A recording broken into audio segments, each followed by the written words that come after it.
So look, it's quite an incredible, energized, 10 days since Kamala Harris appointed her VP candidate. I don't know what you've learned and how surprised you are by the polls right now.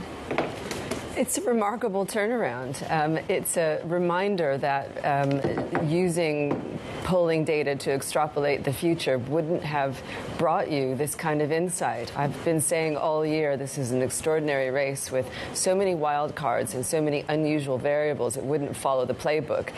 But even so, no one expected, I think, to see the energy that the Harris-Walz ticket has brought to bear.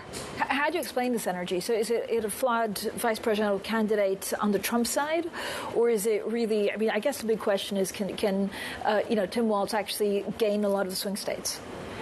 So what they brought to the ticket, I think, is an opportunity for people to abandon their previous positions.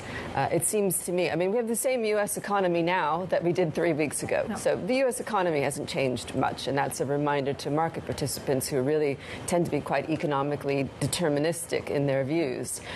Suddenly all of those, talk about inflation and other things have fallen away, and it's not just because of the expected Fed rate cut.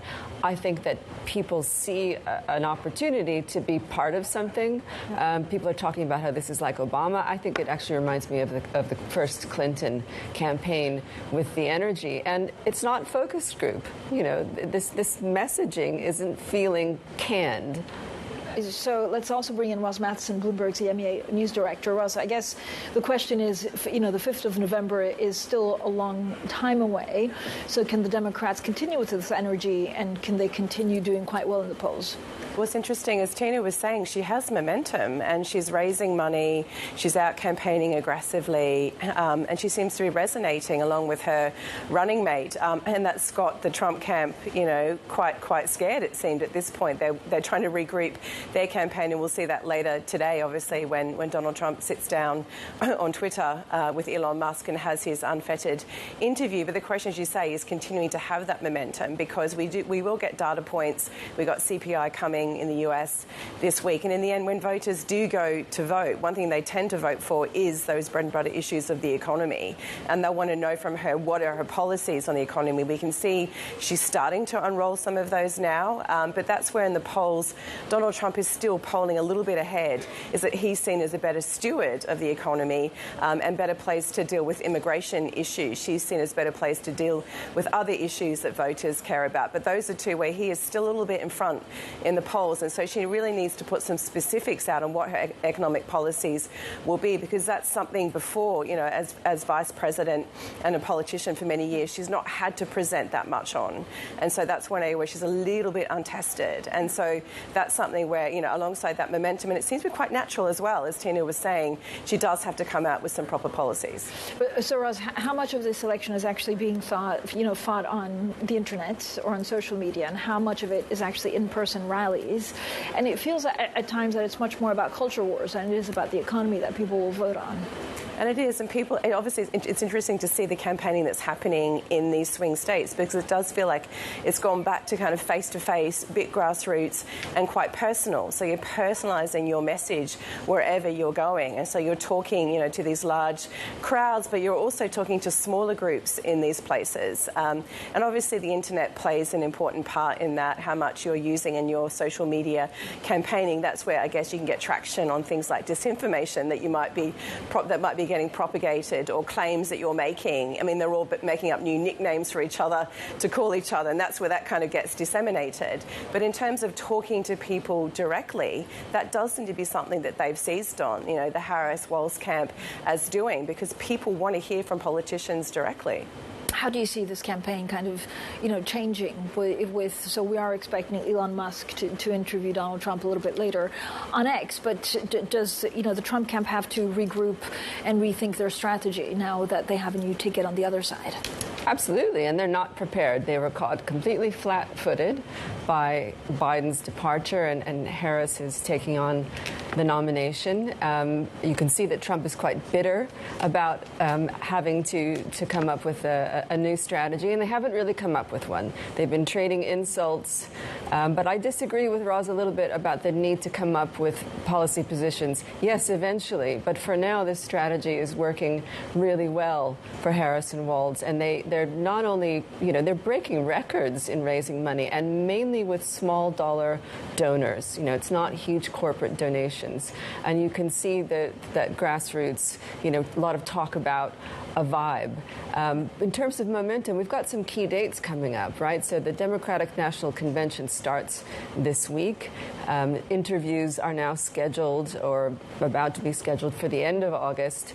And we're either going to have one or two or maybe three debates, September 10th being the first one. And don't forget that early voting starts in America much sooner than people realize. We're not just waiting for November 5th. In some states, they can start in October. I mean, there's a great piece actually on Bloomberg Opinion, which I really enjoyed reading, by Francis Wilkinson, talking about Kamala Harris's running mate and his traditional manly traits, and the fact that actually that probably scares Republicans, and that means that they need to change tack. At the end of the day, Roz, it's 200, 300,000 voters that they need to focus on swing states.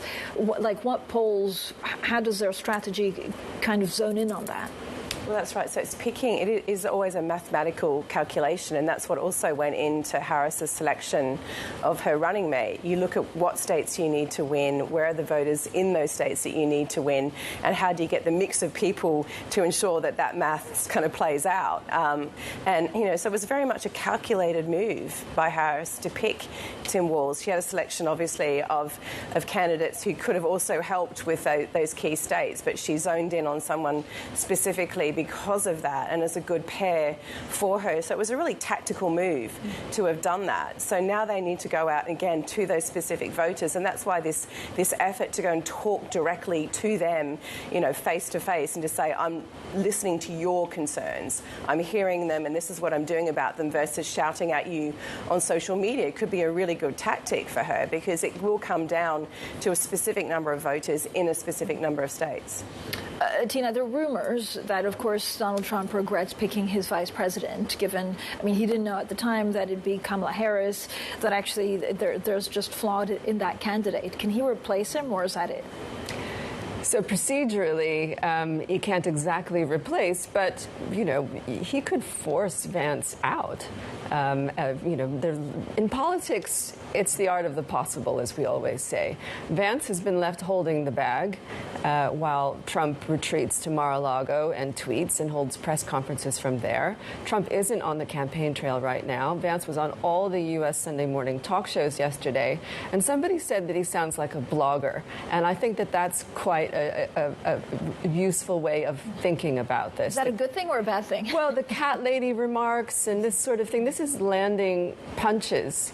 In terms of what Harris-Walz are doing, as an American, let me add a little bit of color to this. They've put out, for example, some branded products. Trump has his metallic trainers. They've got some camo-themed beer holders or drink holders and baseball hats. Now, what is that saying? That's appealing to Walz, who is a hunter, a former artilleryman and the Army, but rebranding those kind of American patriotic values for Democrats. Republicans have long held the ground on freedom, on the Second Amendment, gun rights, and these sorts of things. So what's happening with Harris-Walz is really interesting from my perspective. Because they're trying to go broader, basically, Roz, and I guess regaining some of that, masculinity that maybe the Republicans tried to own for a very long time.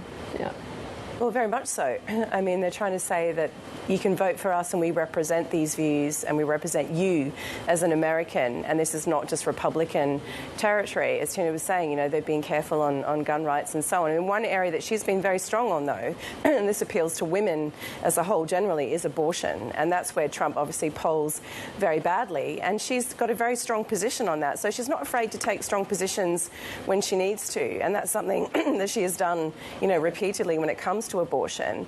And so that will target, for women voters in particular, across the spectrum as well. And so that's a very tactical move on her part. So she is trying to broadly appeal. She's trying to say, as Tina was saying, we can represent you as well as Democrats, but also these are things that we particularly believe in and think are important, and that's where abortion for her could be a good vote winner.